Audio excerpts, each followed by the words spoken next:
एक गांव में दयालु नाम का लकहाड़ा रहता था। वो बहुत ही गरीब था। वह जंगल की लकड़ियों को काटकर बाजार में बेचता और उससे जो भी पैसे मिलते थे वह खुशी खुशी गुजारा करता था। एक दिन दयालु लकहाड़ा हमेशा की तरह जंगल की लकड़ियों को काटकर बाजार में बेच रहा था। लकड़ियाँ ले लो। लेकिन उस दिन उसका पूरा दिन ऐसे ही बैठे बैठे बीत गया और उसका एक भी लकड़ी नहीं बिका। तो दयालु उस दिन बहुत ही ज़्यादा दुखी हो जाता है और अपने मन को संभालते हुए बोलता है, शायद आज बाजार में ग्राहक नहीं आए होंगे, इसीलिए मेरी लकड़ी नहीं बिकी। कोई बात नहीं, अगले दिन बिक जाएंगी। वह इतना कहते हुए अपने घर की ओर चला जाता है और अगले दिन फिर लकड़ियों को लेकर बाजार में बेचने लग जाता है।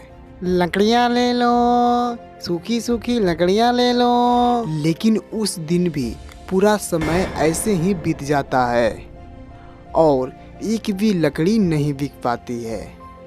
तो उस दिन दयालु बहुत ही ज़्यादा दुखी हो जाता है और वह उदास होकर कुछ सोचने लग जाता है। तो तभी उसका दोस्त सामने से गुजरता है और उसे देखते हुए बोलता है, क्या दयालु, कैसे हो?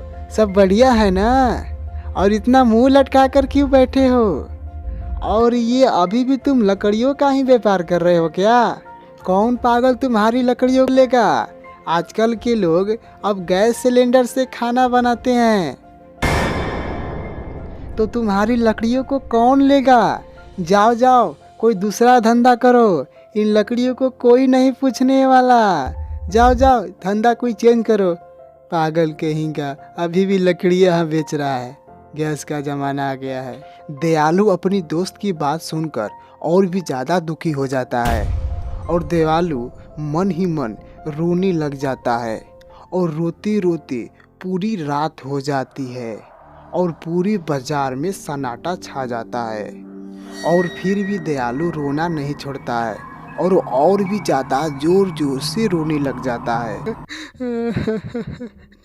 तभी उसके सामने से उससे भी तेज रोने की आवाज़ सुनाई देने लग जाती है। कोई मुझे यहाँ से निकालो, हेल्प! कोई मेरा आवाज़ सुन रहा है ना? हेल्प!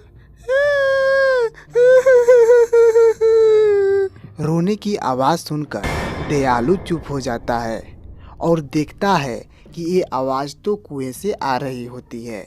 तो दयालु उस कुएं के पास जाने लग जाता है। कुएं के पास पहुंचने के बाद जब दयालु कुएं के अंदर झांकता है तो वो देखकर सन्न रह जाता है, क्योंकि वो रोने की आवाज़ कोई मामूली इंसान की नहीं थी, बल्कि वो रोने की आवाज़ एक भूत की थी, जो जोर जोर से चिल्ला चिल्ला कर अपनी मदद के लिए रो रहा था। दयालु भैया, मुझे इस कुएं से निकाल दो, प्लीज़ निकाल दो ना। मुझे इस अंधेरे से बहुत ही डर लगता है। इस गंदे पानी से मेरा दम बहुत ही घुटता है। मैं रोज़ इस कुएं से चिल्लाता हूँ, लेकिन मेरा कोई मदद नहीं करने आता है। लेकिन तुम बहुत ही नेक दिल के लगते हो। दयालु, मुझे इस नर्क के कुएं से बाहर निकाल दो ना, प्लीज। मैं तुम्हारा कभी भी आसान नहीं बोलूँगा, निकाल दो ना।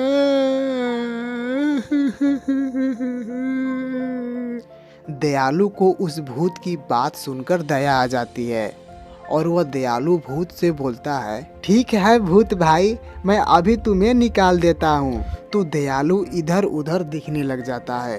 तभी उसका नज़र एक रस्सी के बंडल पर पड़ती है। तो दयालु उस रस्सी को उठाकर कुएं में फेंक देता है और बोलता है, भूत भाई, इस रस्सी को पकड़कर बाहर आ जाओ। तो भूत उस रस्सी के सहारे कुएं से बाहर निकल जाता है और कुएं से बाहर निकलने के बाद बहुत ही ज़्यादा खुश हो जाता है और दयालु के तरफ देखते हुए बोलता है, दयालु, तुम वाकई में दयालु हो, इसीलिए मैं खुश होकर तुम्हें जादुई पेंसिल दे रहा हूँ। ये कोई मामूली पेंसिल नहीं है।